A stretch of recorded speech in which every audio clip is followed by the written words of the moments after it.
एक बीज के फलीभूत होने के लिए जितना आवश्यक उर्वरक भूमि का होना है,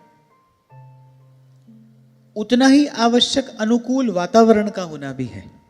बीज भी है, भूमि भी है, पर यदि वातावरण अनुकूल नहीं है तो बीज फलेगा फूलेगा नहीं। वातावरण की भी आवश्यकता है, अनुकूल वातावरण। और श्री प्रचेता गणों से भगवान ने यही मांगा। महादेव का समागम हुआ और ध्रुवदास जी महिमा लिखते हैं, बोले भक्त संग छिन एक में देत भक्ति उपजाए। बीज तो अंकुरित हो गया, फिर भगवान का दर्शन हुआ। अब कोई भय और चिंता की बात भी नहीं है, पर ये भजन भावना प्रतिक्षण वर्धमान रहे, दिन दिन छिन छिन बढ़ती रहे। इसके लिए क्या चाहिए? इसके लिए एक अनुकूल वातावरण चाहिए। सो प्रचेता गणों ने भगवान से वही अनुकूल वातावरण मिला। आपके प्रेमी भक्तों का संग मिलता रहे। आपके प्रेमी भक्तों का संग मिलेगा तो क्या प्रसाद मिलेगा? आपके प्रेमी भक्त करेंगे आपके नामों का कीर्तन, आपके गुणों का गान। और बस भक्ति के बीज को पल्लवित पुष्पित होने के लिए बिल्कुल यही वातावरण चाहिए। क्योंकि पूर्व में ही कह दिया गया कि जो भाव भक्ति से युक्त होकर सफल होता है, या भक्ति जिस भाव से संयुक्त होकर ज्ञान और वैराग्य रूपी पुत्र उत्पन्न करती है, वो भाव रहता कहाँ है? वो भाव भगवान की कथाओं के ही आश्रय में रहता है। भगवत गुणानुवाद यही परम साधन है। इसलिए महाराज कहते हैं, कोई ऐसो रे भेटे संत, कोई ऐसो रे सुखदाई, जिन हरि की कथा सुनाई। बोले जन्म जन्म से उसी संसार में अटके थे, गति नहीं हो पा रही थी। तिस भेटे गति हो हमारी, तिस भेटे गति हो हमारी। एक और छोटा सा उदाहरण जो पहले भी कभी आपको मैंने दिया था। प्रत्येक शब्द का जब हम उच्चारण करते हैं तो एक विशेष प्रकार की तरंग उत्पन्न होती है उस शब्द के उच्चारण से। ये तो आपको हमको सबको मानना पड़ेगा, क्योंकि शब्द की शक्ति तो मान्य है। आपकी कोई प्रशंसा करे तो आपके मुख पर मुस्कान आ जाती है, और वही व्यक्ति यदि कोई कटु शब्द कहते तो मन में क्षोभ हो जाता है, बुरा लगता है। शब्द से अच्छा भी लगता है, शब्द से बुरा भी लगता है। इससे ये बात स्पष्ट हो जाती है कि कभी कभी शब्द में सकारात्मक ऊर्जा होती है, कभी कभी शब्द में नकारात्मक ऊर्जा होती है। और फिर वैसे भी इस सृष्टि के मूल में अगर कुछ था तो शब्द था, इसके बाद अगर कुछ रह जाएगा तो शब्द ही रह जाएगा। आज तक किसी का भी मार्ग प्रशस्त यदि हुआ है तो उस शब्द की ही कृपा से तो हुआ है। आप देखिए, भगवान के नाभि कमल से ब्रह्मा जी का प्रागट्य हुआ। ब्रह्मा जी को कोई मार्ग सूझ नहीं रहा कि भाई अब हमको क्या करना चाहिए, अब मैं क्या कहां जाऊं, क्या करूं। उनको कुछ सूझ नहीं पड़ रहा, कुछ दिखाई नहीं पड़ रहा। ऐसे में ब्रह्मा जी का पथ प्रशस्त किसने किया? शब्द नहीं तो किया, शब्द ही तो कान में पड़ा। तप तप शब्द कान में पड़ा। इसीलिए कुछ दिन पहले जब हम चर्चा कर रहे थे तो आपको मैं कह रहा था कि शब्द ही गुरु है। जो गुरु की सत्ता है वो शब्द के ही रूप में अभिव्यक्त होती है। शब्द ही गुरु है। इसीलिए कबीर कहते हैं, गुरु को मानुष जानते तेनर कहिए अंध। वो तो अंधे हैं जो गुरु को मनुष्य जानते मानते हैं, जो उस रूप में गुरु को देखते हैं। बोले तेनर कहिए अंध, क्योंकि शब्द गुरु है। अंधकार महा गुरु मंत्र उजारा, गुरु का संग सगल निस्तारा, गुरु का शब्द न मेटे कोई, कह नानक नानक हरि सो। तो शब्द में कभी कभी एक सकारात्मक ऊर्जा होती है, ऐसे शब्द में नकारात्मक ऊर्जा भी होती है। पर जो कथा के शब्द है, जो भगवान का नाम है, जो ये भगवत गुणानुवाद है, ये ऊर्जा जो है ये न सकारात्मक है न नकारात्मक, क्योंकि इसमें भगवान के नाम का कीर्तन है। भगवान का नाम दिव्य है, भगवान का गुणानुवाद दिव्य है। तो इनको कहने सुनने से क्या होता है, न सकारात्मक न नकारात्मक अपितु भगवती अनुभव होता है। इन शब्दों में जो ऊर्जा है वो दिव्य है, वो द्वंद्वातीत ऊर्जा है। भला बुरा ये दोनों तो द्वंद्व में ही आते हैं, ये दोनों तो द्वंद्व के ही दो पहलू हैं, पर भगवान के नाम में जो ऊर्जा है, भगवान के गुण में जो शक्ति है, वो ना सकारात्मक है ना नकारात्मक, वो इन दोनों से न्यारी है, विलक्षण है, विशिष्ट है, दिव्य है, भगवत ऊर्जा है। और जैसे शब्द का श्रवण आपको भले या बुरे भाव की तरफ ले जाता है, ऐसे ही ये भगवान का जो नाम है, भगवत गुणानुवाद जो है, ये भगवत भाव की ओर ले जाता है, क्योंकि इसमें वही शक्ति है, वही ऊर्जा है। और विचार कर कही गई है ये बात, कोई ऐसे ही भावावेश में नहीं कह दी। वो भाव कहाँ रहता है? भगवान की कथाओं के आश्रय में रहता है। जब निर्मल मना संत प्रेम में, भाव में भरकर भगवान के नाम का, रूप का, उनकी लीला का गान करते हैं, एक परमाणु उत्पन्न होता है, ये एक परमाणु का सृजन करते हैं। इसलिए कल हम बात कर रहे थे कि जहां दीर्घ काल से सत्संग हो रहा हो, जहां दीर्घ काल से भगवान के नाम का, गुण का कीर्तन हो रहा हो, उस स्थान वैकुंठ तुल्य हो जाता है। तहाँ वैकुंठ जहाँ कीर्तन तेरा, वहां पर बैठने मात्र से श्रद्धा रूपी दैवी संपत्ति प्राप्त होती है। ये तो आप भी अनुभव कर सकते हैं। किसी स्थान पर जाकर अच्छा लगता है, किसी स्थान पर जाकर कम अच्छा लगता है, और किसी किसी स्थान पर तो एक क्षण भी खड़े रहने की इच्छा नहीं होती। If you are little sensitive, अगर बिल्कुल ही मन बुद्धि पत्थर का है, फिर तो कहीं भी धर दो आपको। पर अगर थोड़ी संवेदना है, अगर थोड़ी जागृति है, तो आप इसका अनुभव कर सकते हैं। किसी स्थान पर जाओगे, वहां पर पहुंचते ही मन को विश्राम मिल जाएगा। कहीं जाओगे कम अच्छा लगेगा, कहीं कहीं पर बिल्कुल अच्छा नहीं लगेगा। वो स्थान की ऊर्जा है ना, वो स्थान का परमाणु है। तो जहां सतत निरंतर भगवत कथा वार्ता हो रही है, वहां का परमाणु दिव्य हो जाता है, वो दैवी हो जाता है। वहां का आश्रय लेने से दैवी संपत्ति प्राप्त होती है। इसलिए मैंने कहा, जितना आवश्यक बीज का होना है, जितना आवश्यक भूमि का होना है, उतना ही आवश्यक वातावरण का होना भी है। तो प्रचेताओं ने भगवान से अनुकूल वातावरण मांगा कि आपकी कृपा से जो बीज अंकुरित हुआ है ना, ये फले फूले, इसके लिए अनुकूल वातावरण की आवश्यकता है। और प्रचेता जानते हैं भगवान की माया कितनी प्रबल है। बोले, प्रभु हम संसार में जा रहे हैं और आपने हमको 10 लाख वर्ष उस संसार में रहने का आदेश दिया है, आज्ञा दी है। अच्छा देखो, तपस्या की प्रचेताओं ने कितना समय? 10,000 वर्ष। ठाकुर जी बदले में जो संसार का सुख आनंद दे रहे, कितना? बोले 10 लाख वर्ष। तुमने 10,000 वर्ष आराधन किया है, लो अब तुम 10 लाख वर्ष संसार में रहकर, और साधारण ही नहीं, बोले लौकिक अलौकिक सब प्रकार के भोगों को भोगो। और भगवान ने इतना आश्वासन और दे दिया, डरना नहीं, घबराना नहीं, तुमको मेरी माया व्यापेगी नहीं। सब पा लिया भगवान से। अच्छा देखो, भगवान ने ये तो दे दिया, 10 लाख वर्ष तक लौकिक अलौकिक सब भोगों को भोगो, लेकिन भगवान ने अपने मुख से ये वरदान नहीं दिया, ये तो प्रचेताओं को मांगना पड़ा। इसलिए मैं बार बार आपको कहता हूं कि एक बार क्या, अनेक बार मांगने पे भी भगवान दे दें तो समझो हम धन्य हो गए, कृतार्थ हो गए। इसीलिए महादेव कह रहे, क्योंकि वो गुरु है ना, सिखा रहे हैं। बार बार वर मांगी हूं, हरखि देहूं श्रीरंग, पद सरोज अनपायनी, भक्ति सदा सत्संग, भक्ति सदा सत्संग। बार बार वर मांगी। तो उन्होंने कहा कि ऐसा वातावरण हमको दीजिए, ऐसे स्थान में हम रहें जहां जहां नित्य निरंतर आपके प्रेमी भक्त आपके नामों का उच्च स्वर से कीर्तन करते हो, आपके गुणों का गान करते हो। यत्र नारायणः साक्षात् भगवान्यासिनां गतिः, संस्तूयते सत्कथासु मुक्त संगैः पुनः पुनः।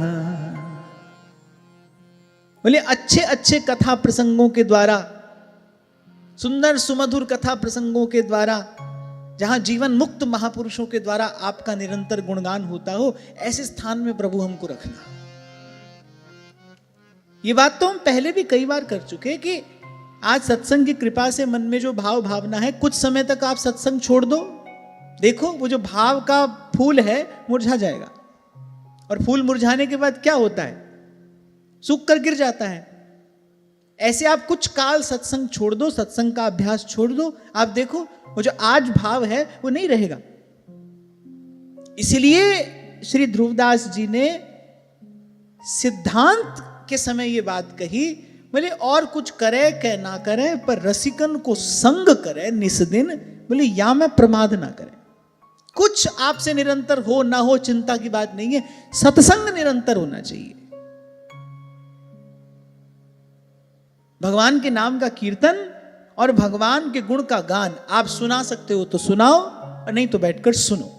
ये अभ्यास अवश्य होना चाहिए। जहां कहीं आपने इसमें प्रमाद किया, वो पूर्व में नारद जी ने सुनाया ना प्राचीन बरही को, सामने भेड़िया खड़ा है, पीछे वो शिकारी है जो बिल्कुल बाण ताने खड़ा है, काल फिरत सर सांधे, बस किंचित आपने प्रमाद किया तो वो अपना प्रहार करेंगे। और एक बात के लिए तो साधक को सदा सावधान रहना चाहिए, बिखरो मन सिमटत नहीं, कीजे कौन उपाय। कभी भी ये ना सोचना कि आज मन लगा है, कोई बात नहीं, थोड़े दिन यहां वहां का अपना काम कर लेते हैं, फिर आ जाएंगे सत्संग में, फिर ऐसे ही मन लग जाएगा। अब लगे कि ना लगे कोई कह नहीं सकता है भाई। बिखरो मन सिमटत नहीं, कीजे कौन उपाय। तो इस विषय में तो भाई सावधान ही रहना चाहिए, सावधानी ही साधना है। वो लिखा रहता है ना, सावधानी हटी और दुर्घटना घटी, बिल्कुल ऐसा ही है, बस सावधानी हटी और दुर्घटना घटी। और आपको मैं कल परसों कह रहा था ना भाई, भगवान की माया के पास एक नहीं अनेक खिलौने हैं। वो किसी ना किसी में आपको लगाए रखेगी, किसी ना किसी में आपको उलझाए रखेगी, बस वो भगवान मार्ग पर आपको आगे नहीं बढ़ने देगी, भगवान के निकट नहीं जाने देगी, वहां नहीं जाने देगी। तो अपना मार्ग तो यही है भाई, क्योंकि हम ये भाव मन में रखते हैं कि जी मार्ग सब संत गया छे, भी मार्ग में जास्या। तो अपना मार्ग तो यही है भाई।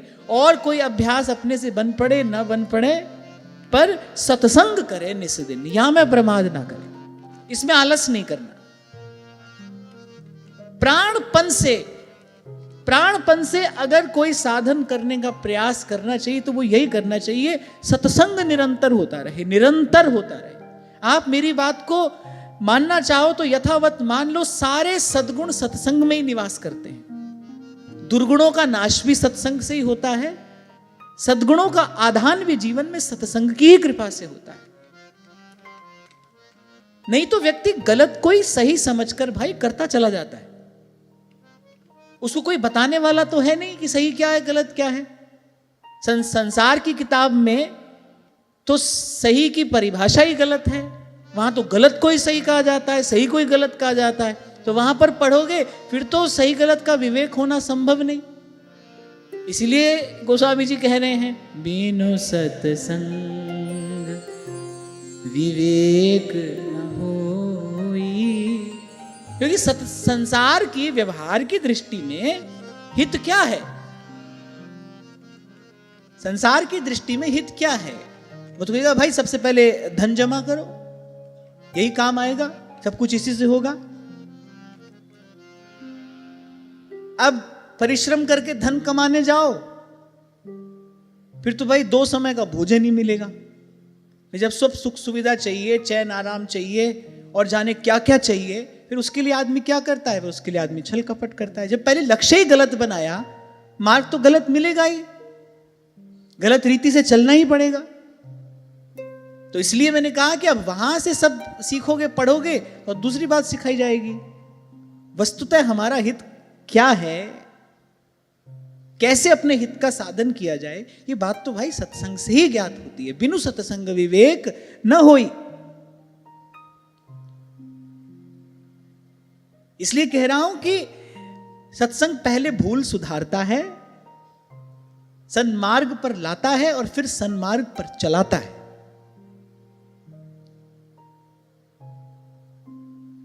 तो अपने को तो भाई ये जब से हमने श्रीमद् भागवत की चर्चा आरंभ की, कितने प्रसंग यहां से कहे सुने गए, सब प्रसंगों का सार क्या है? सत्संग है। इसका अभ्यास निरंतर किया जाए। कभी कभी तो मुझे लगता है कि वो जो गीता में भगवान ने कहा ना, अभ्यासेन तु कौन्तेय वैराग्येण च गृह्यते, वहां भगवान ने किसका अभ्यास करने के लिए कहा है? सत्संग का ही अभ्यास करने के लिए कहा है, क्योंकि सत्संग के अभ्यास से ही वैराग्य दृढ़ होता है। ये बात भी बिल्कुल पक्की है। वो जो रजोगुण तमोगुण की धूल जो मन के दर्पण पर पड़ी है ना, वो भाई सत्संग के द्वारा ही झाड़ी जाती है। मन का दर्पण साफ स्वच्छ होता है संत गुरु के शब्द की ही कृपा से। जो मार्जन होता है मन मंदिर का, वो सत्संग की कृपा से ही होता है। तो जो भगवान ने अभ्यास करने के लिए कहा, वस्तुतः सत्संग का ही अभ्यास है। इससे क्या होगा? बोले संसार से वैराग्य दृढ़ हो जाएगा। पहले तो संसार से वैराग्य होगा। कितने लोगों का अनुभव मैंने पढ़ा, आप लोग लिखकर भेजते हैं कि अब ये तो समझ में आ गया कि भाई यहां कोई अपना नहीं है। अब ये तो समझ में आ गया मनुष्य का जीवन किस लिए मिला है। अब ये तो समझ में आ गया कि हमको अपना हित साधन कैसे करना है। अब कोई किस गति से चल रहा है, कोई किस गति से चल रहा है, वो बात दूसरी है। पर सत्संग की कृपा से एक बार ये बात तो समझ में आ जाती है, खूब भली प्रकार से समझ में आ जाती है। और फिर अगर मैं आपसे साधक जीवन का अनुभव कहूं, तो वो साधक जीवन का अनुभव तो यही है कि निरंतर सत्संग की कृपा से संसार के विषयों से उपरति होती है, हो जाती है। सहज ही मन नहीं जाता फिर उस ओर। 2 दिन पहले आपको कह रहा था ना, जब ये बात समझ में आ जाती है ना भाई कि यहां से कुछ निकलने वाला नहीं है, यहां से कुछ मिलने वाला नहीं है, हट जाता है मन अपने आप वहां से, बोध हो जाए इस बात का। इसीलिए एक उदाहरण दिया था, किसी समझदार व्यक्ति को कहो 2 घंटा बैठकर ये पानी को मथो, नहीं मथेगा। क्यों मथे भाई? इसमें से कुछ निकलने वाला थोड़ी है, पानी को क्यों मथे?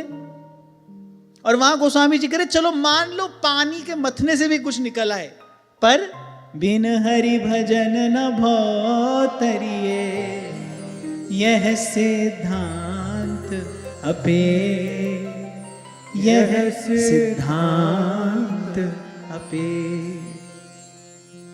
क्या है ना कि भजन हमारे स्वभाव में नहीं है। सब कुछ हमारे स्वभाव में है, भजन हमारे स्वभाव में नहीं है। और जो स्वभाव में न हो, उसको कराने के लिए कोई व्यवस्था चाहिए, उसको कराने के लिए कोई अनुशासन चाहिए। अब जैसे परिश्रम करना, ये मनुष्य के स्वभाव में नहीं है। स्वभाव से तो अधिकतर आप ये देखेंगे कि आप आराम करना चाहते हैं। काम भी किस लिए कर रहे हैं? ताकि काम करके आराम से रह सके। लक्ष्य आराम ही है। व्यक्ति दिन भर चक्की में पिसता है किस लिए? कि भाई बढ़िया सुख सुविधा जुटाऊं ताकि आराम से मिलूं जब रहूं, जबकि वो आराम उस बेचारे को कभी मिलता नहीं है। यही मृग मरीचिका है, मिराज, उसको मिलता नहीं। फिर वो ऐसे दौड़ता भागता तो रहता ही है, लेकिन वो काम भी कर रहा है तो किस लिए कर रहा है? आराम से घर में रहूं, आराम से गाड़ी में घूमूं, सब नौकर चाकर हो, मुझे आराम ही आराम मिले। तो जितना भी काम कर रहा है, लक्ष्य तो आराम है ना। तो आप देखो स्वभाव में क्या है? स्वभाव में ये कि भाई आराम से रहें।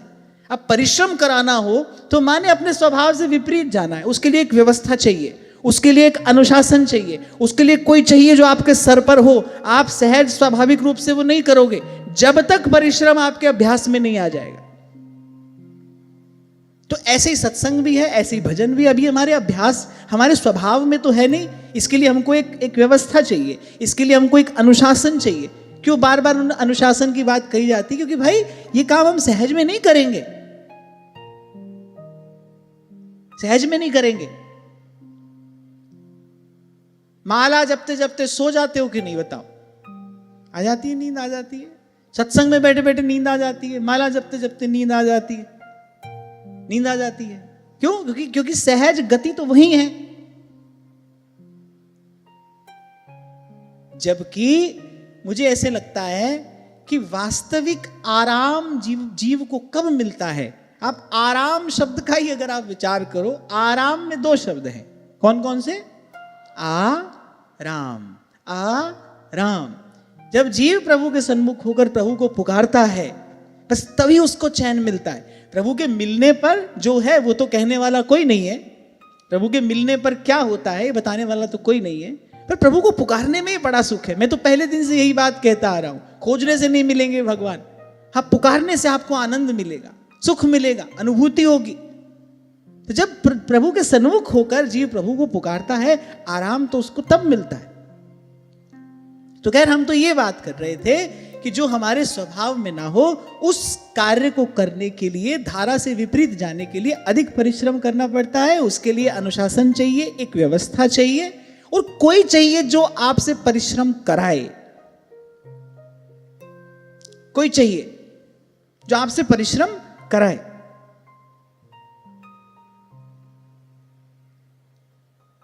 सत्संग वही व्यवस्था है, सहज स्वभाव से, और वो स्वभाव कोई आज का नहीं है, सदा का है।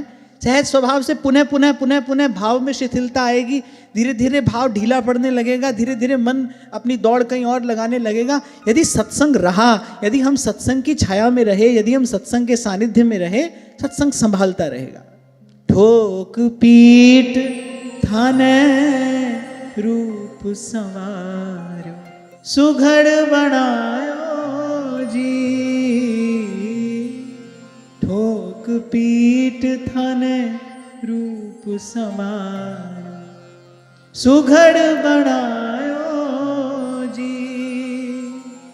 ठोक पीट थान रूप संवारो, सुघड़ बनायो जी। हो ठोक पीट थान रूप संवारो, सुघड़ बनायो जी। धूल पड़ा का कर थो में तुम हो,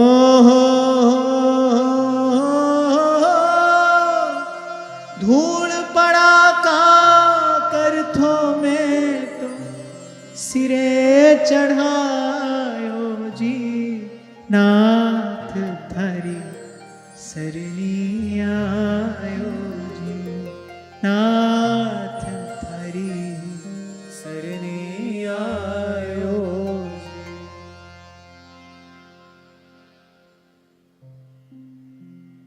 तो आज ये थोड़ी चर्चा हुई भजन के अनुकूल वातावरण को लेकर। ये बड़ा महत्वपूर्ण है, ये उन्नति में बड़ा सहयोगी तत्व है। आज एक बच्चे ने प्रश्न किया है, हमारे पास वो था ना, ब्रिजवासी बालक है और पढ़ाई के लिए किसी दूसरे शहर में जाकर रह रहा है।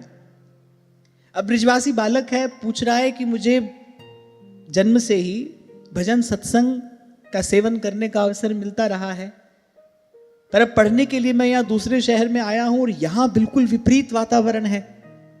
अब मन की सहज स्वाभाविक गति तो भजन सत्संग की ओर है, लेकिन यहाँ पढ़ाई के लिए मुझे आना पड़ा। मेरे पास इसके अतिरिक्त और कोई विकल्प नहीं है, क्योंकि आने वाले कल में परिवार की जिम्मेदारी मेरे कंधों पर ही है, तो मुझे पढ़ाई भी करनी है। लेकिन यहाँ भजन के अनुकूल बिल्कुल भी वातावरण नहीं है।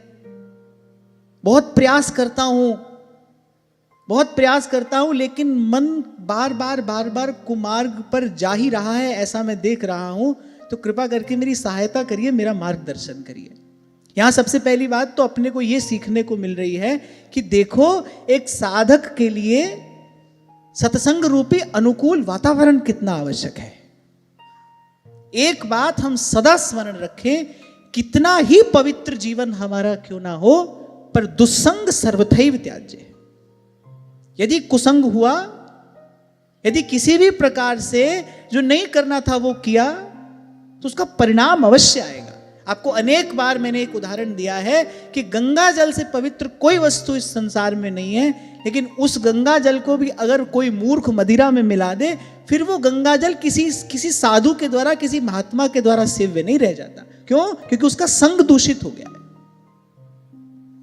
तो एक बात तो हमको यहां से यह समझ लेनी है कि कितना ही संस्कारी जीव क्यों ना हो, लेकिन उसको आध्यात्मिक उन्नति के लिए सत्संग रूपी वातावरण अवश्य चाहिए। और इस बालक से तो मैं इतना ही कहूंगा कि आप प्रत्यक्ष में सत्संग नहीं कर सकते, कोई बात नहीं। नाम जप भी सत्संग का ही स्वरूप है, स्वाध्याय भी सत्संग का ही स्वरूप है। और आज तो भाई मुझे लगता है कि यूट्यूब के माध्यम से मैं देखता हूँ हजारों लोग सत्संग श्रवण कर करके यहाँ तक पहुँच रहे हैं। बस करना क्या है? करना यह है कि हमको अपने जीवन में सबसे पहले ये नियम धारण करना और प्राणपण से उस नियम की रक्षा करनी। इसलिए थोड़ी देर पहले मैंने कहा, और कोई नियम अपने से निभे न निभे, अपन एक ये नियम अपने जीवन में बना ले कि भाई सत्संग में प्रमाद नहीं करेंगे। अगर प्रत्यक्ष में यहां नहीं आ पा रहे तो भले वहां पर बैठकर सुनेंगे, श्रवण करेंगे, लेकिन सत्संग में प्रमाद नहीं करेंगे। वो भी यदि किसी कारण से संभव नहीं हो पा रहा है तो मैंने कहा नाम जप भी सत्संग का ही स्वरूप है और स्वाध्याय भी सत्संग का ही स्वरूप है। तो उस बालक से तो मैं यही कहूंगा कि आप संस्कारी हो, ब्रिजवासी बालक है, संस्कारी बालक है, ठाकुर जी की चरण शरण दृढ़ भाव से ग्रहण करके, अपना ही प्रारब्ध है, अपनी रुचि है जो हमको वहां तक लेकर गई है। लेकिन अगर हम संतों की बात का विश्वास करें तो प्रभु किसी भी स्थिति में अपने आश्रित जीव का त्याग नहीं करते। जीव तो बार बार विषयोन्मुख होता ही है, वो तो संसार की ओर बार बार जाता ही है। आपसे मैं केवल इतना ही कहूंगा कि आप एक नियम बना लें कि आधा घंटा या इससे अधिक जो समय आपको मिले, आप नियम से सत्संग करेंगे। प्रत्यक्ष में सत्संग में बैठने को नहीं मिल रहा है, कोई बात नहीं, आप यूट्यूब से श्रवण करो। 10 मिनट 15 मिनट भगवान के नाम जप का नियम बनाओ, या फिर 10 मिनट 15 मिनट भगवान के नाम का कीर्तन करो। और एक जो बड़ी महत्वपूर्ण बात है विद्यार्थी जीवन में, विद्यार्थी जीवन में किसी ना किसी सदग्रंथ का आश्रय अवश्य लिए रहना चाहिए। आपके जीवन में कोई ना कोई सदग्रंथ अवश्य होना चाहिए। आपको अनुकूल हो, श्रीमद् भागवत पढ़ना चाहे श्रीमद् भागवत पढ़िए, गोस्वामी जी की मानस पढ़ना चाहे मानस पढ़िए। और मुझसे पूछोगे क्या पढ़े तो मैं तो कहूंगा भाई भक्तमाल अपने साथ में रखो। नित्य प्रति नियम से एक भक्त का चरित्र पढ़ते रहो, पढ़ते रहो। 5 मिनट 10 मिनट चरित्र पढ़ो, 5 मिनट 10 मिनट उस चरित्र का चिंतन करो, क्योंकि हरि को निज जस ते अधिक, भक्तन जस पर प्यार। इससे अपना और अंतर तो पवित्र होता है, श्री ठाकुर जी की प्रसन्नता भी प्राप्त होती है। भक्तमाल का महात्म्य यही हमसे कहता है कि जग मंगल कीरति उदय, तीनों ताप नसाए, और हरिजन के गुण बरनते, हरि ही आए समाए। 1 घंटा अपने लिए निकालो, आधा घंटा सत्संग श्रवण करो, 15 मिनट भगवान के नाम का जप करो या कीर्तन करो, और 15 मिनट भक्तमाल जी में से किसी एक भक्त का पवित्र चरित्र पढ़ो और 2-4 10 मिनट उसका चिंतन करो। इतने से आप देखोगे मन सुदृढ़ हो रहा है, मन स्वस्थ हो रहा है, मन सबल हो रहा है। और बाकी तो भाई बंधन का कारण कभी कोई स्थान आदि नहीं होता। सुधारना तो अपने मन को ही है, लगाना तो इसी को ही है, इसी का ही समाधान करना चाहिए। पर यहां से अपने को यह बात पता चली कि देखो वातावरण कितना महत्वपूर्ण है। इसीलिए आपको अनेक बार कहता हूं भाई, बहुत ठाकुर जी का धन्यवाद किया करो, ठाकुर जी की बहुत कृपा मनाओ कि श्री जी ने हमको ऐसा अनुकूल सुंदर वातावरण दिया। हमको नित्य प्रति यहाँ ठाकुर जी बुलाकर, श्री लाडली लाल जी बुलाकर अपने चरणों में बैठाते हैं। श्रीमद् भागवत जैसे सच्शास्त्र की यहाँ पर सन्निधि है, वृंदावन धाम है, संतों का प्रकट प्रत्यक्ष सानिध्य हमको यहाँ पर है। और प्रभु हमको क्या देंगे भाई? उनके खजाने में जो सबसे अनमोल वस्तु है वो तो प्रभु ने हमको दे दी। आप देखो प्रचेताओं ने भगवान से यही तो मांगा है, बस ऐसा वातावरण आप हमको प्रदान कर दीजिए प्रभु। नित्य प्रति आपके प्रेमी जनों का संग मिले, नित्य प्रति आपके नाम का कीर्तन हो, आपकी कथा का श्रवण हो, बस ऐसी व्यवस्था आप हमारे लिए कर दीजिए।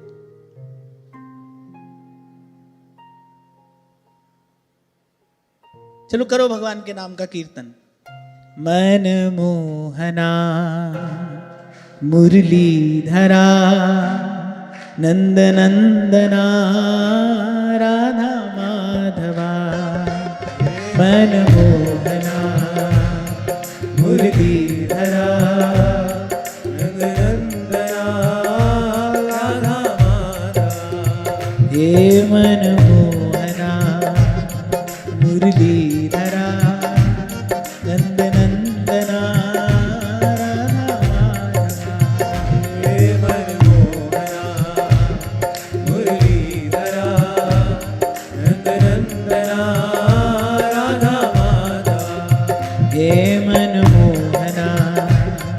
मुरलीधरा नंद नंदना राधा माधवा। हे मनमोहना मुरलीधरा नंद नंदना राधा माधवा। केशव माधव हरि हरि बोल। केशव माधव हरि हरि बोल। केशव माधव हरि हरि बोल। केशव माधव हरि हरि बोल। राम राम बोल कृष्ण कृष्ण बोल। राम राम बोल कृष्ण कृष्ण बोल। राम राम बोल कृष्ण कृष्ण बोल। राम राम बोल कृष्ण कृष्ण बोल। केशव माधव हरि हरि बोल। केशव माधव हरि हरि बोल। केशव माधव हरि हरि बोल।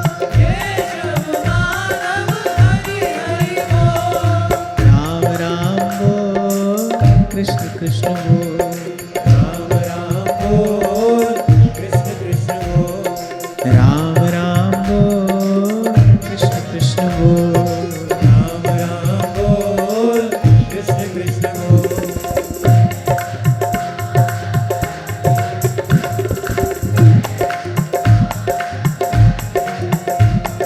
केशव माधव हरि हरि बोल। केशव माधव हरि हरि बोल। केशव माधव हरि हरि बोल। केशव माधव हरि हरि बोल। तेषां विचरतां पद्भ्यां तीर्थानां पावनेच्छया भीतस्य किं न रोचेत तावकानां समागमः। प्रचेताओं ने कहा आपके भक्त ही तो हैं जो तीर्थों को भी पवित्र करने के उद्देश्य से यत्र तत्र विचरण करते हैं। परमार्थ के कारण है और लियो संत अवतार। संत का तो जीवन धारण करना ही परमार्थ के लिए है। कुछ सांस भी ले रहा है तो परमार्थ के लिए। उसको तो भाई जो प्राप्त करना था प्राप्त कर लिया, उसके लिए तो कुछ पाना शेष नहीं है। अब तो वो केवल बांट रहा है। उसके दर्शन से मंगल है, उसके स्पर्श से मंगल है, उसकी वाणी से मंगल है, उसके मौन से मंगल है, उसके संकल्प से मंगल है, उसके विचार से मंगल है, उसकी यात्रा से मंगल है, उसकी सेवा से मंगल है, उसके संग से मंगल है, उसके सानिध्य से मंगल है। कभी कभी कोई व्यक्ति कुछ कहता है लोक रंजन के लिए कहता है। उसके कहने का उद्देश्य होता है लोक रंजन करना, जो प्राय करके आज हो रहा है अधिकतर लोक रंजन। एक और बात जो मैं पुनः आपको स्मरण दिला दूं, उत्तरकांड में श्री महादेव जी ने स्पष्ट किया है सत्संग किसको कहते हैं। जिसके आदि मध्य और विश्राम में केवल भगवान की चर्चा हो, केवल भगवत वार्ता हो, उसी को ही सत्संग कहना चाहिए। किसी भी चर्चा को सत्संग कह देना उचित नहीं है। थोड़ी अपनी बात की, थोड़ी आपकी बात की, पति पत्नी के बीच में क्या होता है, सास बहू के बीच में क्या होता है, कुछ ये सुना दिया। ये सब क्या है? ये सब लोक रंजन है। इसका उद्देश्य क्या है? लोक संग्रह है। जो लोक रंजन के लिए कहा जा रहा है उसका केवल एक उद्देश्य है, लोक संग्रह, कि भाई अधिक से अधिक भीड़ जुटे, अधिक से अधिक भीड़ जुटे। हम लोगों ने बड़ा अच्छा शब्द ढूंढ लिया है इसके लिए। सोशल मीडिया पर जिनको फॉलोअर्स कहा जाता है, हम लोगों ने थोड़ा अच्छा परिमार्जित सा शब्द ढूंढ लिया। हम ये कहते हैं कि भाई हमारा परिकर बढ़े। एक ही बात है, सिर्फ शब्द अलग है, वो जो भावना है वो वही है, लोक रंजन ही है, लोक संग्रह ही है। इतने संतों का जीवन चरित्र हमने पढ़ा, श्री जी कृपा से बहुत संतों की वाणी का भी दर्शन चिंतन मनन करने का सौभाग्य मिला। कभी संतों का जीवन ऐसा नहीं देखा गया। तो जब सबको जाकर बताते हो देखो हमारे पास बहुत बड़ा लड्डू है, आओ हम तुमको खिला रहे हैं, हम तुम्हारा कल्याण करेंगे, हमारे पास आओ तुम्हारा मंगल होगा, तुम्हारा कल्याण होगा, तो नहीं बताते, दिखाई पड़ते। क्योंकि क्योंकि जो जीव का कल्याण है वो किसी भी मानवीय प्रयास से संभव नहीं है। एक बात मुझे, आपको, सबको समझ में आ जानी चाहिए, जीव का कल्याण किसी मानवीय प्रयास से संभव नहीं है। कहो नानक सब तेरी वड्डे आई, अरे कोई नाम ना जाने मेरा, वो तो भगवत कृपा से होगा, जब भी होगा। अब आप कहो कि हम तो सत्संग सुनकर आए, तो वो सत्संग आपके कान में पड़ा, वो क्या है? भगवान की कृपा ही तो है, भगवत कृपा से ही तो वो सत्संग का शब्द आपके कान में पड़ा। मूल में सब परत हटाकर देखो, भगवान की कृपा ही आलोकित है, वो ही प्रकाशित है, ये कृपा का ही प्रसाद है। तो ये तो कभी हम सोचे ही ना कि भाई दूर तक हमारी बात पहुंचे, क्योंकि बहुत अच्छी बात है हमारी, इससे सब लोगों का कल्याण होगा। ये इसमें किसी के कल्याण की चिंता नहीं है, इसमें केवल आत्म प्रतिष्ठा का लोभ है, बस। और मैं बहुत विचार कर ये बात कह रहा हूं, हर तरफ से इसको ठोक पीट कर देखा है मैंने, क्योंकि भाई मैं भी साधक हूं, साधक होने के साथ साथ प्रभु ने स्थान पर भी बैठाया है। तो अपने जीवन में ये दोनों विचारधाराएं मुझे समाविष्ट करनी पड़ती हैं। मैं यहां पर भी आता हूं और इसके अतिरिक्त मैं अपने व्यक्तिगत जीवन में एक साधक जीवन जीने का भी प्रयास कर रहा हूं। तो मैंने हर ओर से इसको ठोक पीट कर देख लिया कि ये जो बात है ना कि धर्म का बहुत प्रचार हो, हम लोकहित करेंगे, ये सबके मूल में क्या है? सबके मूल में केवल आत्म प्रतिष्ठा है। क्योंकि कियो गोपाल ही को हुई, किसी के किए कुछ नहीं होता है भाई। नहीं तो सब संत यूं ही नहीं कहते, ना मैंने कुछ है किया, कह रहे ना कुछ करने योग। 42 लीला जैसा ग्रंथ रचने वाले ध्रुवदास जी कह रहे सभे अंग गुणहीन हो ताको जतन न कोए, एक किशोरी कृपा ते जो कछु होए सो होए। रसिकनंदन नृपति श्री स्वामी हरिदास जी महाराज अपनी वाणी में कह रहे काऊ की बस नाई तुम्हारी कृपा ते सब होए बिहारी बिहारिन। आज ललित आते 2 पंक्तियां मुझे सुना रहा था, है सुना?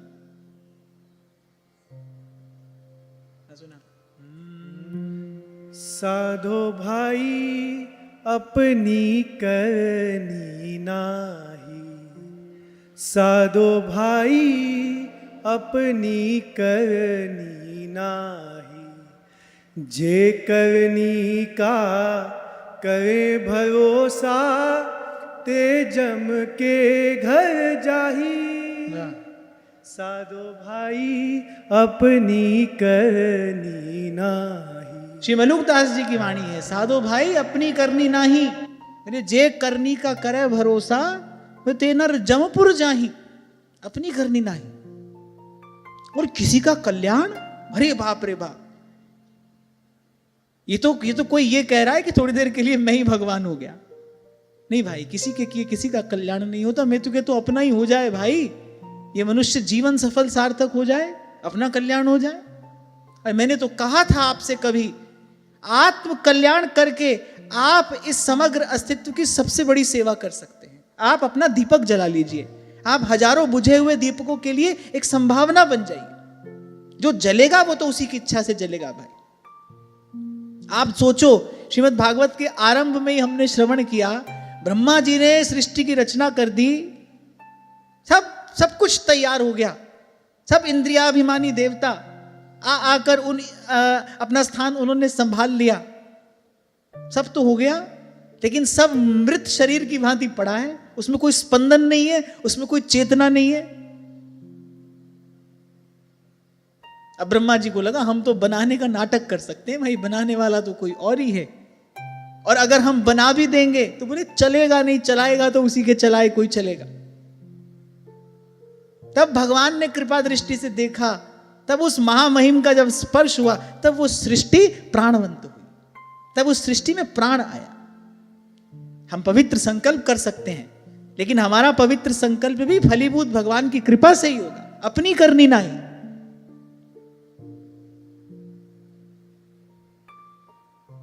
तो मैं ये कह रहा था कि ऐसे कहीं भी किसी चर्चा को हम सत्संग न कहें, जहां आदि मध्य विश्राम में केवल भगवत वार्ता हो, जहां केवल आत्म कल्याण की बात हो। किस प्रकार से हम भजन में लगे, किस प्रकार से कोई भजन में लगे, जहां पर केवल इस बात की चर्चा हो, वार्ता हो, उसी को ही सत्संग कहना चाहिए। और आप ये ना समझना कि मैं कोई अपनी बात कह रहा हूं, कि महादेव ने कहा, ऐसे ही स्थान को सत्संग कहा जाता है, गरुड़ जी से कहा। तो यहां प्रजेतागण कह रहे हैं, बोले वो जो आपके भक्तजन हैं, संत जन हैं, जो तीर्थों को पवित्र करने के उद्देश्य से यत्र तत्र विचरण करते हैं, कुछ कहते हैं किस लिए, कि भाई जीव का मंगल हो।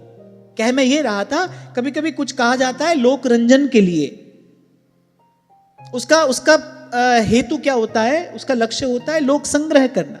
लेकिन संत लोक रंजन के लिए नहीं कहता है, वो तो जो कहेगा लोक मंगल के लिए कहेगा, सत्य बात कहेगा, बस वही कहेगा जिससे प्राणी मात्र का मंगल हो, हित हो, कल्याण हो। एक होता है किसी को एनलाइटन करना, किसी के उर अंतर में आपने सद्विचार का प्रकाश किया है।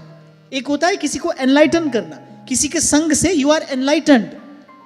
और एक होता है किसी को एंटरटेन करना, बस आपने थोड़ी देर के लिए किसी का मनोरंजन कर दिया, हाँ बड़ा अच्छा लगा, बड़ा अच्छा लगा, बड़ा अच्छा लगा, बड़ा सुंदर भजन गाया, बड़ा सुंदर प्रसाद था, बड़ी सुंदर व्यवस्था थी, बड़ा सुंदर था, बस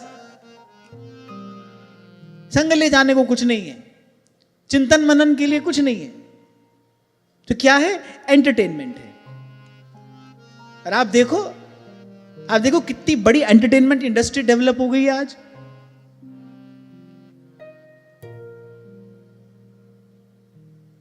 तो हमको तो भाई हर तरफ से प्रभु का धन्यवाद करना है, हमको तो इसी कृतज्ञता के भाव में रहना है। सबसे प्रिय वस्तु प्रभु ने हमको दे दी है, सबसे अमूल्य वस्तु प्रभु ने हमको दे दी है। अब तो इसके सेवन में बस प्रमाद ना करें, यही हम अपनी ओर से कर सकते हैं।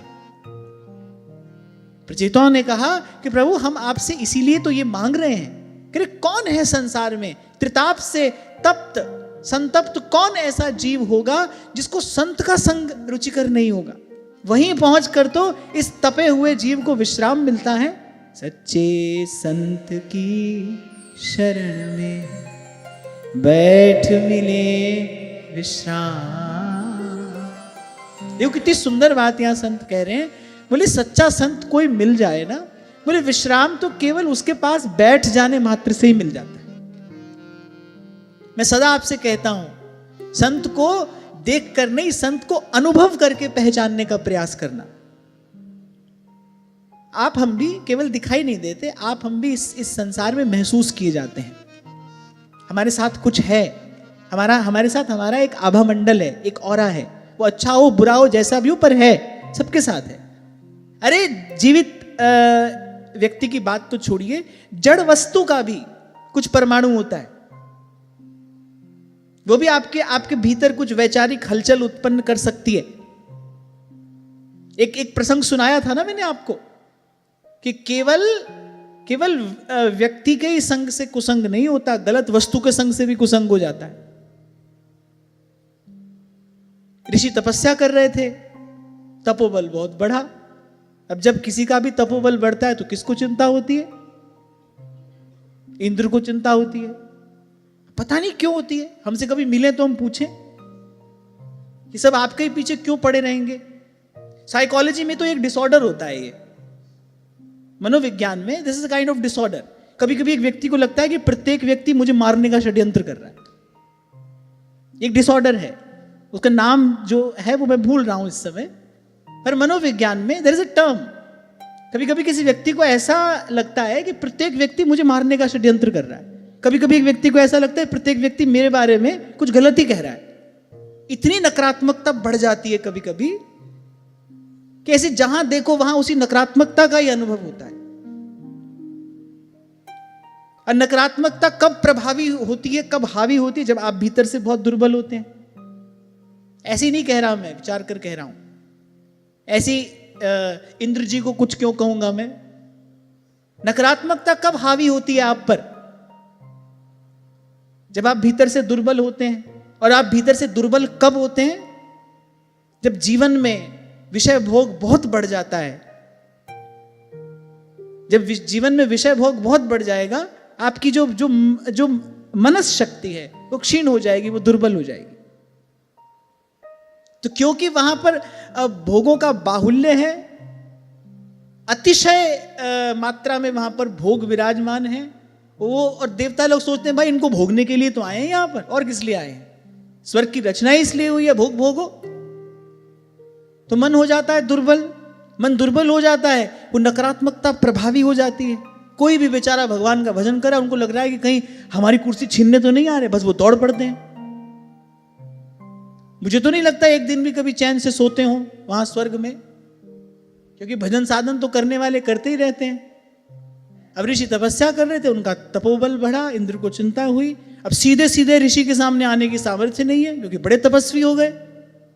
ऐसा ना हो कि कहीं नेत्र खोलें और अच्युतम केशवम राम नारायणम, तो उनको लगा भाई सीधे तो सामने नहीं जाना चाहिए। जो कार्य बल से ना हो सके वो व्यक्ति छल से करने का प्रयास करता है। छल किया इंद्र ने, एक राजा का भेष धरा और ऐसे थके मांदे आकर ऋषि के सन्मुख प्रणाम किया। ऋषि ने देखा कि कोई थका हारा है और राज चिन्ह धारण है तो राजा होगा। अब राजा आया है तो भाई उसका सम्मान होना चाहिए। तो कैसे आपका आतिथ्य करूं? बोले इस समय बहुत थका हूं, कुछ काल यहां विश्राम करना चाहता हूं। बोले हाँ, ये आश्रम आप ही का है, आप विश्राम करिए। राजा ने कहा कि ये मेरा जो पवित्र खड्ग है, इसको आप अपने आसन पर अपने साथ रख लें, बस। ऋषि ने कहा हाँ, इसमें हमको क्या परेशानी हो सकती है, आप रखिए। अब खड्ग रख दिया ऋषि के आसन पर, वहीं मृग चर्म पर ऋषि बैठे, वहीं पास में राजा का खड्ग। अब भाई देवताओं की माया है, थोड़ी देर के बाद 2-4 वानर आकर उत्पात करने लगे। ऋषि के मन में कुछ पहले असहजता, फिर क्षोभ और बस फिर क्रोध का संचार हो आया।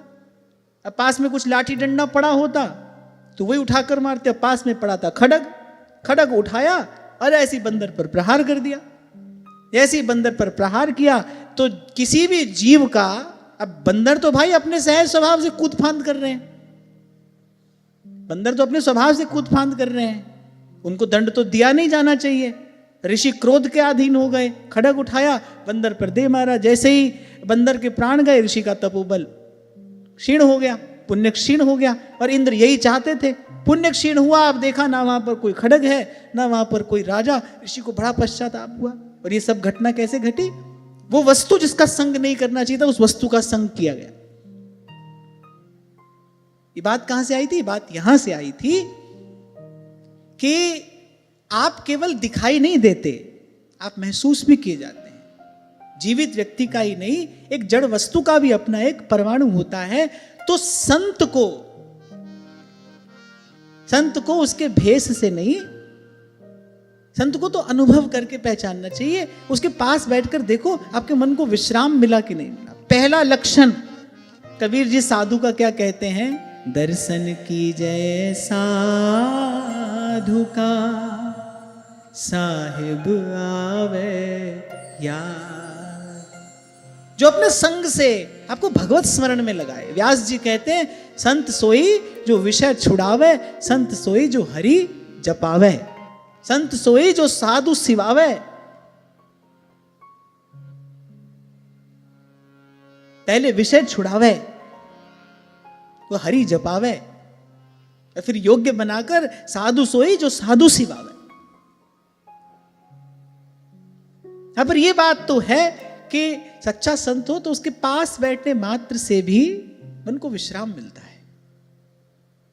सूरज की गर्मी से तपते हुए तन को मिल जाए तरवर की छाया, ऐसा ही सुख मेरे मन को मिला है, मैं जब से शरण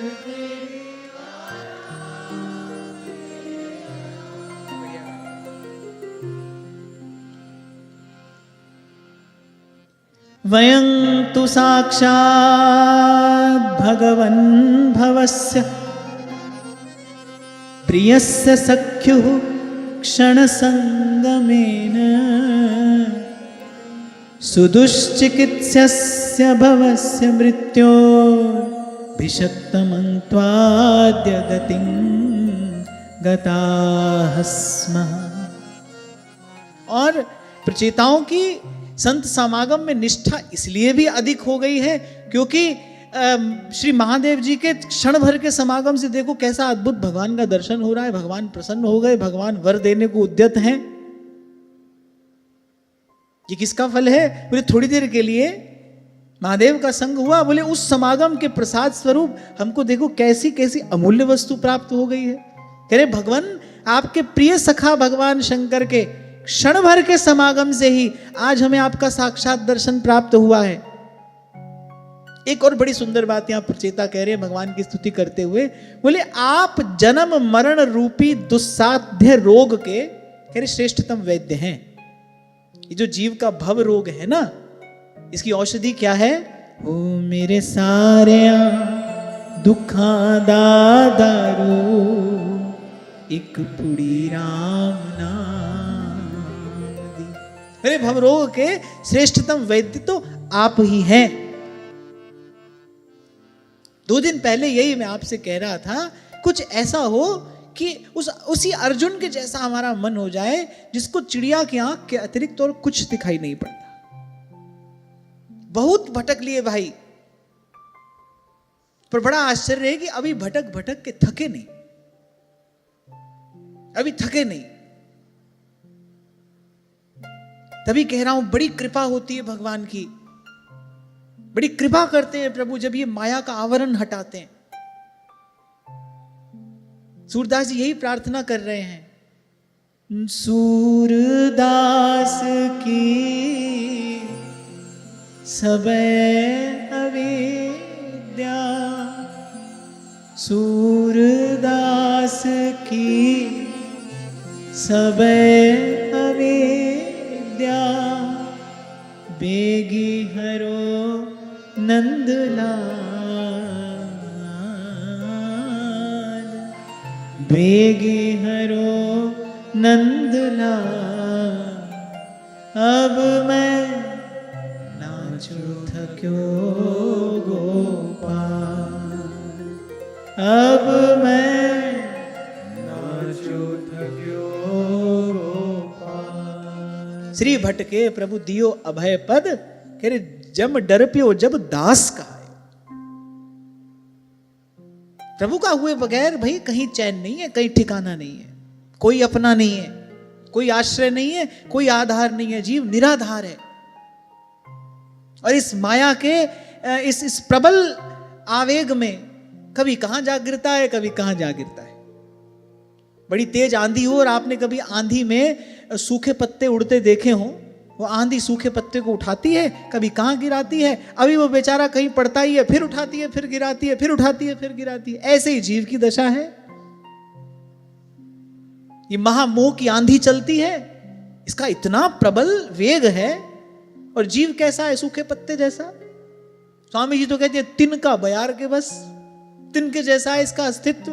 वो कहां से उठाकर कहां गिराती है, कहां से उठाकर कहां गिराती है। लेकिन ये सब कब समझ में आता है, इस सब का कब बोध होता है? तो भगवान कृपा करके पर्दा हटा देते हैं। तब ही हो ही सब संशय भंगा, जब बहुकार करिए सत्संगा, तब ही हो।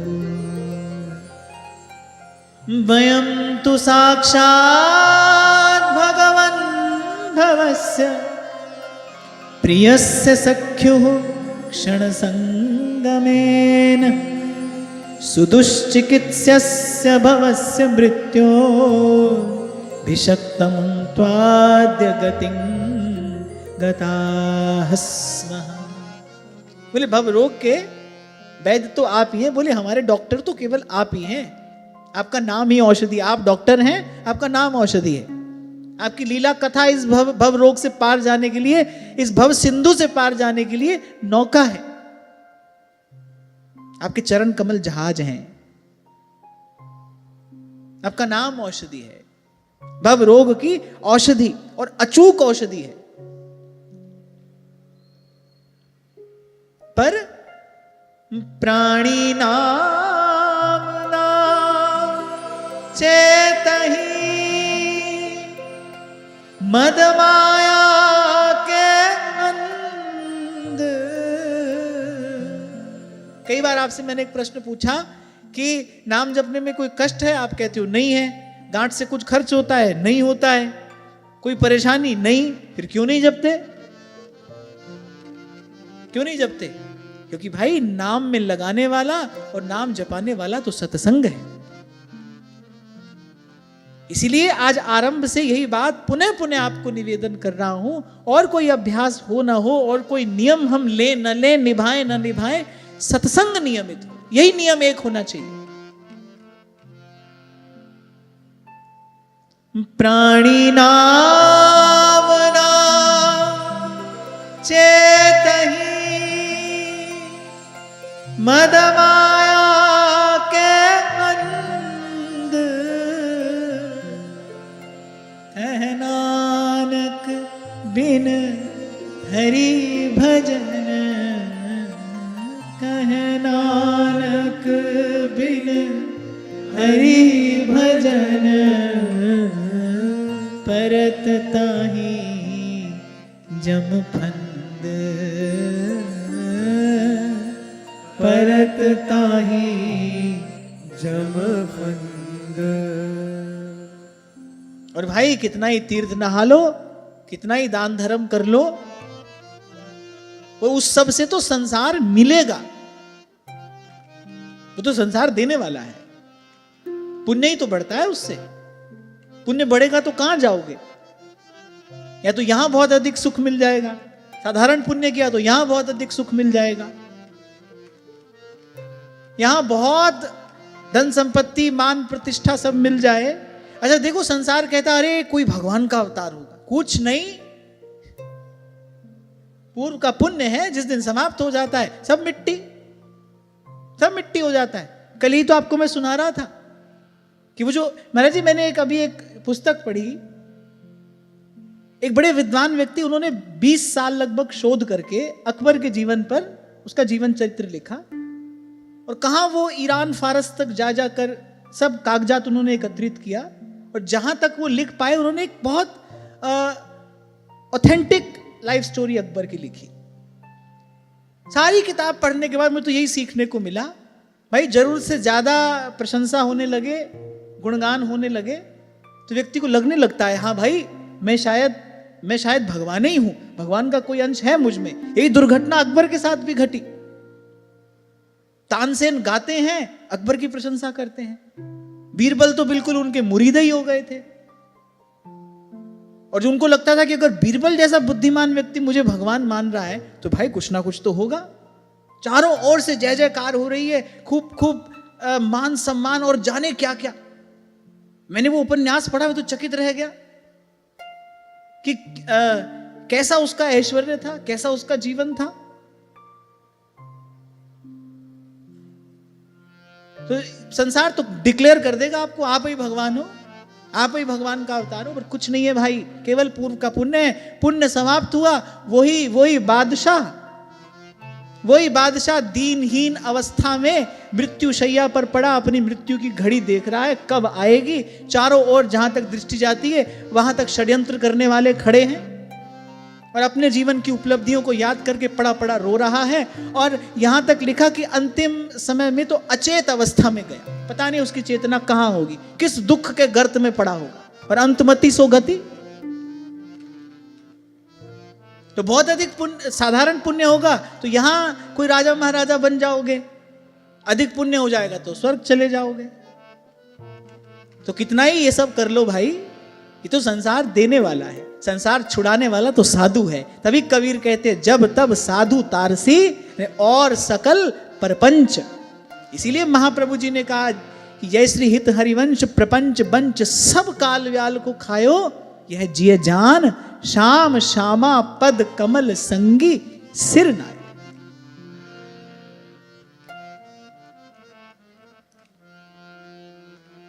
यह जिय जान, महाप्रभु जी अपने हृदय का अनुभव कह रहे हैं। कम से कम हम लोगों को तो आंख बंद करके इस एक भाव को श्रद्धा और विश्वास के जल से निरंतर सींचते रहना चाहिए। यह जिए जान श्याम श्यामा पद कमल संगी सिर नायो। व्यास जी, बाकी तो सब प्रपंच है और कालव्याल मुखग्रास और काल रूपी अजगर के मुख में पड़ा है, काल के द्वारा ग्रसित है। अभी काल ग्रसेगा नहीं, ग्रसा जा चुका है, अब दिखाई दे रहा है, कल नहीं देगा। काल के द्वारा ग्रसित है। अगर कुछ यहां पर है जो सत्य का अनुभव कराने वाला है, सत्य का दर्शन कराने वाला है, कहने श्याम श्यामा पद कमल संगी सिर नायो। तो उनके प्यारे भक्त हैं, संत हैं, सत्संग है। बाकी सब प्रपंच देने वाला है भाई, मुझे कहने में कोई संकोच नहीं है। कहीं जाकर तीर्थ में गोता लगा लो, हो जाता है मन शुद्ध। मुझे तो लगता है कि ऐसी ऐसी बातें हम लोगों ने सुन ली, गंगा नहा लीजिए, सब पाप धुल गए, ले अब फिर से करो, अगले बरस फिर आके नहा लेंगे। मन शुद्ध तो क्या होता है, तो पुनः पाप को उद्यत हो रहा है। कलयुग का जीव ऐसा है। ईमानदारी से बताओ, ऐसा होता है कि नहीं? जब गंगा स्नान करते हैं तो मन में भाव रहता है ना, भाई सब पाप धुल गए।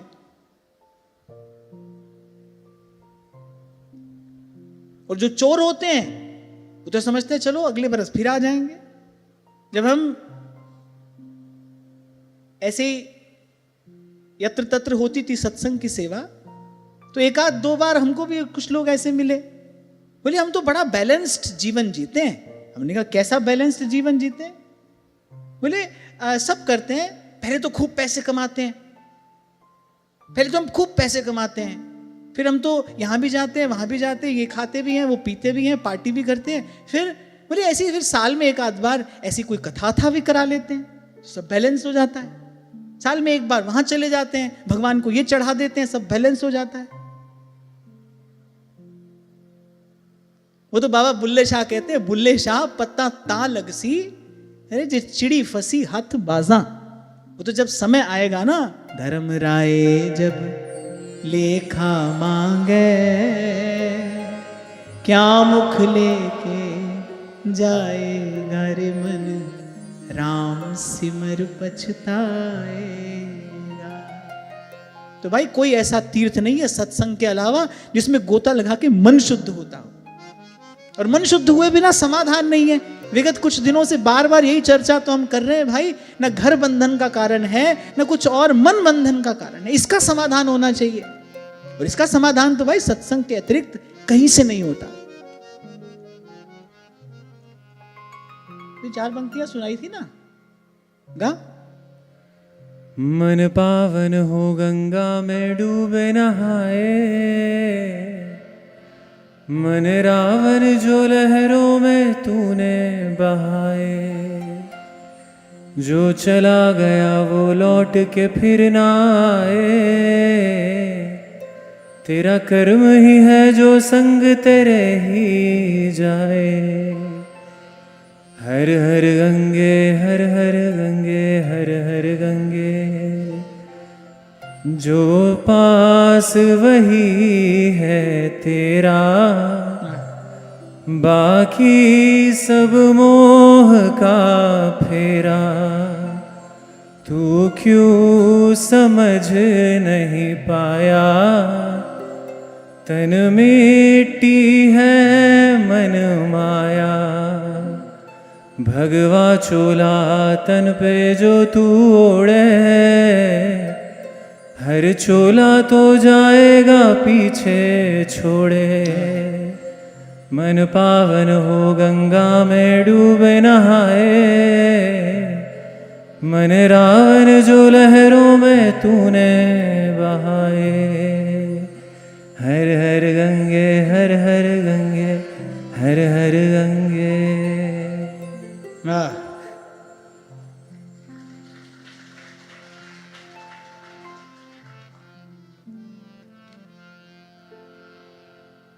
तो भाई वो गंगा जिसकी धारा में गोता लगाकर मन शुद्ध होता है, वो तो मुझे लगता है ज्ञान की ही गंगा है। जे सो चंदा उगवे सूरज चढ़े हजार, जे सौ चंदा उगवे सूरज चढ़े हजार, एते चानण होया गुरु बिन घोर अंधार। सतनाम सतनाम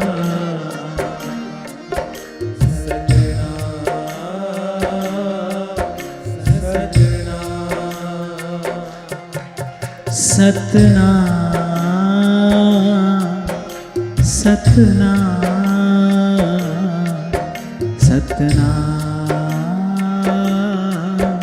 सतनाम सतनाम सतनाम।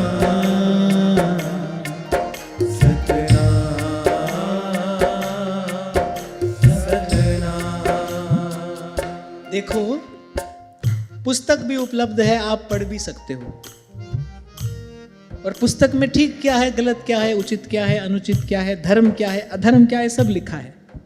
पर क्या पढ़ने मात्र से मन चला जाता है धर्म के मार्ग पर, छोड़ देता है धर्म? खूब पढ़ लो, सुन लो, अरे सुना लो, सुन लो नहीं, खाली सुना लो, तो भी क्या मन को मार्ग छोड़ देता है?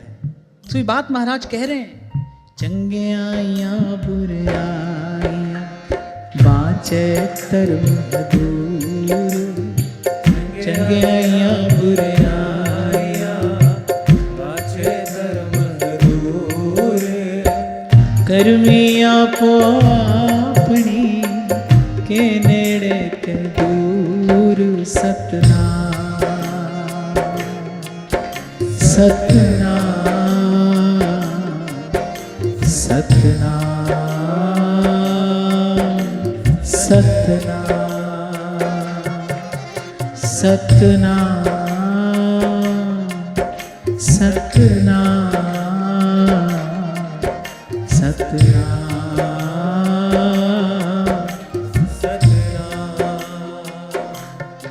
अंत में युक्ति तो महाराज भी यही बताते हैं, जिन्नी नाम ते आया गए मसकत खाए, जिन्नी नाम ते आया गए मसकत खाए, नानक ते मुख उजले केती छुट्टी नाल। सतनाम सतनाम सतनाम सतनाम सतनाम सतनाम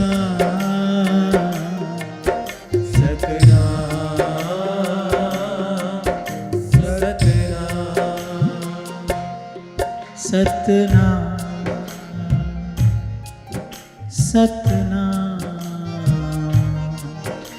सतनाम सतनाम। तो बोले प्रभु, इस भवरोग के आप ही श्रेष्ठतम वैद्य हैं, हमने केवल आपका आश्रय लिया है। और आगे कहते हैं, प्रभु हमने समाहित चित्त से आज तक जो कुछ पढ़ा, जो अध्ययन किया, संत गौ ब्राह्मण की जो सेवा की, वृद्ध जनों का जो भी सत्कार किया, समस्त प्राणियों की जो वंदना की, और ये अन्नादि को त्याग के दीर्घ काल तक जल में खड़े रहकर जो ये तपस्या की, बोले जो हमने आज तक किया, बोले आपसे यही मांगते हैं, बस वो सब आपकी प्रसन्नता का कारण बने, आपके संतोष का कारण बने, आप प्रसन्न हो। और भगवान की प्रसन्नता का कारण तो भाई केवल एक ही वस्तु हो सकती है, निर्मल मन जन सो मोहि पावा, मोहि कपट छल छिद्र न भावा। मानस के उत्तर कांड में राज तिलक के बाद जब श्री रघुनाथ जी अवध वासियों को बुलाकर उनको सदुपदेश प्रदान करते हैं, तो वो बड़ा सुंदर, बड़ा मार्मिक प्रसंग है, जैसे गागर में सागर भर दिया हो गोस्वामी जी ने, तो श्री भगवान स्वयं अपने मुख से कहते कि रे कहहु भगति पथ कवन प्रयासा, कहहु भगति पथ कवन प्रयासा, बोले भक्ति के मार्ग पर किस प्रयास से चला जा सकता है। और अगली बात भगवान क्या कह रहे, कि जोग न जप तप मख उपवासा, न योग न यज्ञ न जप न तप, मख माने वैसे तो यज्ञ को ही कहते हैं, बोले योग न जप तप मख उपवासा, फिर क्या मार्ग है, कह जथा लाभ संतोष सदाही और सरल हृदय नहीं मन कुटिलाई। बोले इस प्रकार चला जा सकता है इस मार्ग पर, जथा लाभ संतोष सदाई और सरल हृदय नहीं मन कुटिलाई। और ठाकुर जी कह रहे एक बात जो हमको अच्छी नहीं लगती, मोर दास कहाई नर आसा, बोले मेरा दास कहलाकर और फिर किसी साधारण मनुष्य की आशा रखे। बोले मोर दास कहाई नर आशा, बोले करई तो कहू कहा विश्वासा, बोले अगर ऐसा करता है तो फिर मुझ पर क्या विश्वास है, और अगर मुझ पर विश्वास नहीं है तो बिन विश्वास भगति नहीं, तेही बिन द्रमई न राम। भक्ति का प्राण विश्वास ही तो है। तो प्रचेतागण यहां पर एक संकेत दे रहे हैं कि भाई जीव कब सुख पाता है, जब भगवान अनुकूल हो जाते हैं। कभी कहा था मैंने आपसे, अपने लिए लाख इंतजाम कर लो, करोड़ व्यवस्थाएं कर लो, जब तक प्रभु अनुकूल नहीं है जीव सुखी हो नहीं सकता। और प्रभु की अनुकूलता, प्रभु की प्रसन्नता किस प्रकार पाई जा सकती है, भगवान अपने मुख से स्वयं बता रहे हैं कि जोग न जप तप मख उपवासा, जथा लाभ संतोष सदाई। तभी बार बार कहा जाता है आपसे, बोले धैर्य के आसन पर बैठना और संतोष का जल छिड़कते रहना। जथा लाभ संतोष सदाई, सरल हृदय नहीं मन कुटिलाई, और मोर दास कहाई नर आशा, करे तो कहो कहा विश्वासा। माने ये बात ठाकुर जी ने इस प्रकार से कही है, भाई ये हमको अच्छा नहीं लगता, हमारा होकर हमारा कहलाकर फिर कोई संसार की आशा करे, बोले ये हमको अच्छा नहीं लगता। तो प्रचेताओं ने कहा प्रभु जो हमने किया, हमसे जो भी बन पड़ा, बस वो आपकी प्रसन्नता का कारण हो, आप संतुष्ट हो, आप प्रसन्न हो, यही वर आपसे मांगते हैं। बोले वो सब आप सर्वव्यापक पुरुषोत्तम के संतोष का कारण हो, यही वर आपसे मांगते हैं। बाबा बुल्ले शाह कहते हैं ना, बुल्ले शाह तू कख नहीं कीता जो यार नहीं कीता राजी। सब कुछ कर लिया और अपने प्यारे प्रभु को ही प्रसन्न नहीं किया, सब शून्य है।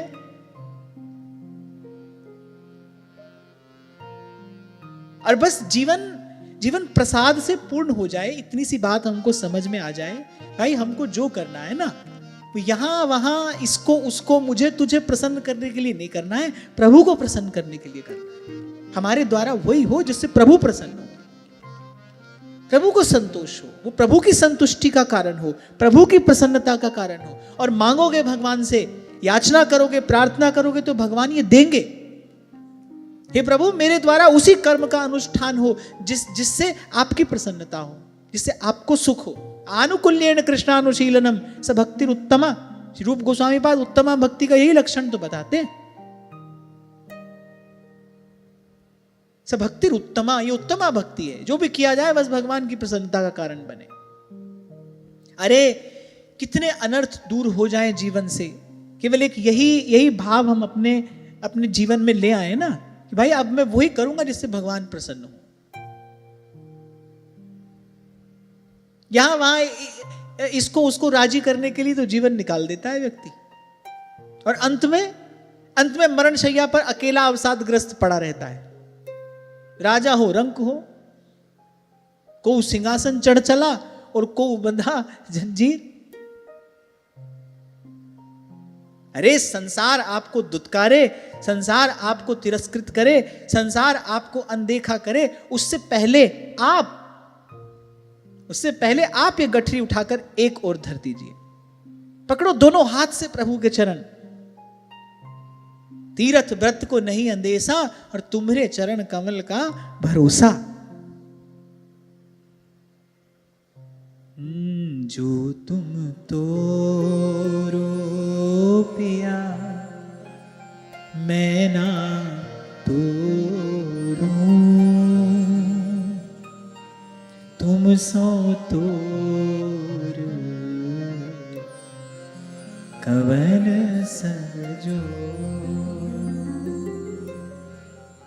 सजल नयन रैदास जी महाराज कहते हैं कि मैं अपना मन हरिसो जोर्यो और हरिसो जोर सबन सो तोरो, क्योंकि यह जो एक मन, मैं अपना मन हरिसो जोर्यो हरिसो जोर सबन सो तोर्यो, मन क्रम बचन तुम्हारी आशा, ऐसी भक्ति करे रैदासा। रैदास जी की वाणी बड़ी सुंदर बड़ी अद्भुत है। कुछ एक पंक्तियां तो मुझे बड़ी प्रिय हैं और उन्हीं अतिशय प्रिय पंक्तियों में से ये दो पंक्तियां हैं। जाकी छूत जगत को लागे, जाकी छूत जगत को लागे, तापे तू ही ढरे तू ढरे, तापे तू ही ढरे तू ढरे, नीचे ही ऊंच करे मेरा गोविंद, नीचे ही ऊंच करे मेरा गोविंद, काहू पे ना डरे ना डरे, काहू पे ना डरे ना डरे, काहू पे ना डरे ना डरे, सिलाल तुद बिन कौन। अंत में महाराज कहते हैं नाम देओ कबीर तिलोचन, नाम देओ कबीर तिलोचन, सदना सैन तरे, सदना सैन करे। अच्छा, यहाँ श्री रैदास जी महाराज ने उन्हीं भक्तों का स्मरण किया जिन्होंने ना तो उच्च कुल में जन्म पाया और ना कोई बहुत व्यवहारिक विद्या पाई। नामदेव कबीर तिलोचन सदना सैन, नाम देओ कबीर तिलोचन, सदना सैन तरे, नाम देओ कबीर तिलोचन, सदना सैन तरे, करे दास सुनो भई संतो, कहरे दास सुनो भाई संतो, कहरे दास सुनो भई संतो, कहरे दास सुनो भाई संतो, हरि जू पे सब सरे, हरि जू पे सब सरे, हरि जू पे सब सरे, सीलाल तुद बिन कौन करे, ऐसी लाल खुद बिन कौन करे, गरीब निवाज गुसैया मेरो, गरीब निवाज बसैया मेरो, गरीब निवाज गुसैया मेरो, गरीब निवाज बसैया मेरो, माथे छतर तरे, माथे छतर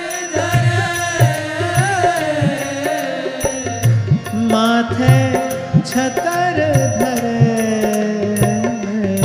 ऐसी लाल तुद बिन कौन करे, ऐसी लाल तुद बिन कौन करे, ऐसी लाल तुद बिन कौन करे, ऐसी लाल तुद बिन कौन करे। रैदास रात ना सोइए, दिवस न करिए बात, अहनिस हरि जी सिमरिए, छाड़ सकल प्रतिभा। तो कह रहे दास, सुनो भाई संतो, हरिजू पैसव सर है। प्रभु अनुकूल है कि नहीं, प्रभु प्रसन्न है कि नहीं। तुम कृपाल जहां पर अनुकूला, ताहि न व्यापी त्रिविध भव सूला। ये बात तो सूरदास जी कह रहे, जहां को मनमोहन अंग करे, फिर ता को केस खसे नहीं सिरते, जो जग बैर परे। छाता लो छाह किए शोभित हरि छाती, और ऐसे ही रक्षा करते हैं प्रभु। लागन नहीं देत कहूं समर आँच ताती, लागन नहीं देत कहूं आँच ताती। तो प्रचेताओं ने कहा, हम अपनी बुद्धि के अनुसार आपका यशोगान भी करते हैं। नमः समाय शुद्धाय पुरुषाय पराय च, वासुदेवाय सत्वाय तुभ्यं भगवते नमः, तुभ्यं भगवते नमः, तुभ्यं भगवते नमः। तो नमस्कार से ही अपनी बात कहनी आरंभ की थी, और ऐसे ही प्रभु को बार बार पुनः पुनः बस नमस्कार करते हुए प्रचेताओं ने अपनी वाणी को प्रभु के चरणों में समर्पित किया।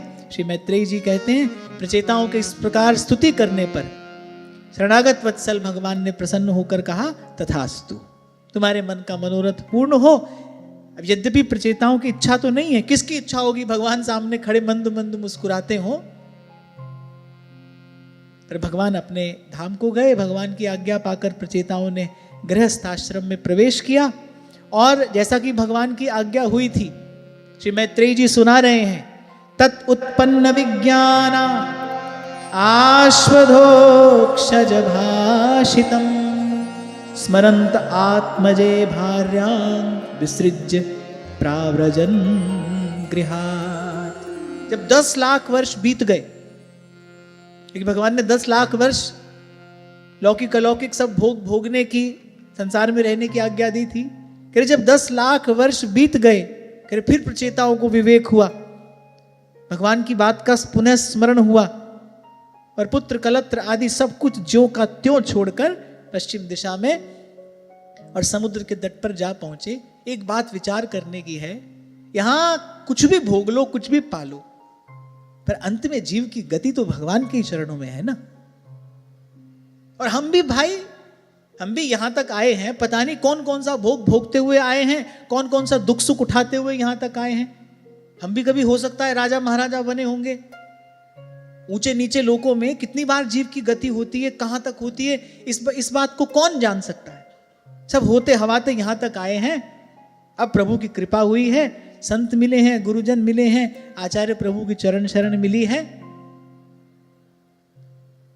श्री सहजोबाई जी अपनी वाणी में कहती हैं कि नहीं ऐसो बसंत बार बार। तुलसीदास जी कह रहे हैं ना, अरे बार बार तो बनत नहीं, ये संजोग अनूप, मानुष तन वृंदा विपिन, रसिकन संग विवि रूप। श्री हरिवंश सार श्रुति बरन्यो, राधा हरिजस गाओ रे, जीवन थोरो फिर कछु नाही, काहे जन गवाओ रे। ये नर देह सजन प्रभु दीनी ताही न विषय हरावो रे। ये वृंदावन ये रवि जातट ये सत्संग ना पावो रे। आज की वार्ता ही श्री जी के चरणों में निवेदन करता हूँ। महाराज श्री के चरणों में प्रणाम। आप सबके हृदय स्थित प्रभु को, भाव प्रभु को नमन।